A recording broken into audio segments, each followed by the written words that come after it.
What's up, buddy? It's what Jim, and let's do the game review for Spider-Man Miles Morales.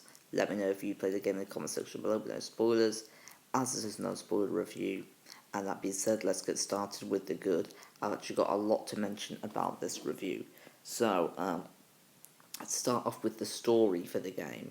So I found the story fun and enjoyable pretty much all the way through, and I thought that is it Naji Jeter? I don't want to pronounce his name wrong, so I do apologise if I have. I thought he did an excellent job as Miles Morales. I thought that he was a better protagonist than Peter Parker, in my opinion, from Spider-Man PS4. I just found Miles more relatable, and I think he should have won the Best Video Game Protagonist Award, back at the Game Awards 2020. I think that's what the award was called, but he was nominated for that, but I think he should have won. But I think Laura Bailey did an amazing job at playing Abby from The Last of Us, so she sort of deserved it as well. From The Last of Us Part 2. So, now let's move on to the villains for the game. So the villains I thought were great and were a bit, and were a bit too many of them in Spider-Man PS4. Which was one of the problems I had with that game. It introduced too many, but I felt that this one had the perfect amount in my opinion. I thought the boss fights I did not find as fun as they were in PS4. I will be, talk about comparing Spider-Man PS4 a lot in this video, but I still thought they were enjoyable nonetheless when the boss fights came. And I thought the gameplay is pretty much flawless, and it's better than the gameplay in Spider-Man PS4, I think. I love the added inclusions being invisibility. That was something very useful, for stealth, I thought, and the Venom punch ability. I just love that invisibility, because you could be just fighting bad guys and they can know you're there, and then just turning invisible and climbing up a building, they think you just disappeared, and I love that about it. I thought the collectibles in the game were a perfect amount, and there weren't too many nor too little.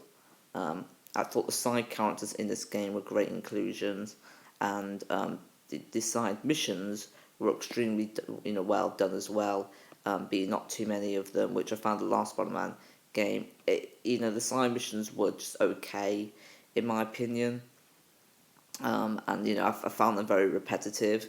So I think the side missions and collectibles, and side characters, I think are better in this one. There weren't really too many side characters in Spider-Man PS4, and the graphics I found slightly improved on Spider-Man PS4. They are, the graphics are amazing, and the loading times are very quick on this game as well. I haven't got it written down here, but it takes literally like 3 seconds to get from one side of the city to the other. Really not very long. But now let's move on to the bad. So I would have liked the game to have been longer than it is. Obviously, a lot of people are going to be saying that's like the biggest problem I can give the game, as it feels like an expansion to Spider-Man PS4. It doesn't really feel like its own full-fledged game. I think the New York feels too similar to Spider-Man PS4. The only thing really different is the fact that it's snowing in the game. And it can feel a bit weird playing the game in July, in the middle of July, or even January, which is when I played the game, mucking around in that, or swinging around the Spider-Man in that New York when it's Christmas time. It's just going to be a bit weird. But they're the only problems I've really got with the game. I think the game is absolutely amazing. So overall, I recommend this game to people who like Spider-Man PS4 or even Marvel to check this one out, and I think it's nearly as amazing as Spider-Man PS4. It's a difficult one to which one I prefer. I just think I prefer PS4. I prefer the story from that, in my opinion, and the boss fights. So I think I prefer PS4, but ever so slightly. There are some parts that Miles Morales did definitely improve on. Um, and I would rate this game a 9 out of 10.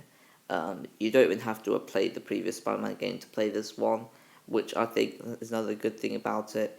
I could just give this game loads of compliments. I might even give it a 9.5 at some point. But that's it for, a somewhat lengthy review for Spider-Man Miles Morales. Quite lengthy for me anyway. that's it for this week's videos. I'll be doing a video on Tuesday, which should be a movie review anyway. Until then, thank you for watching. Don't forget to leave a like, subscribe, and comment. Let me know what you thought of the film in the comment section below with those spoilers, as this is a non-spoiler review, and I'll see you guys in the next video. Be greater, be yourself. Ciao.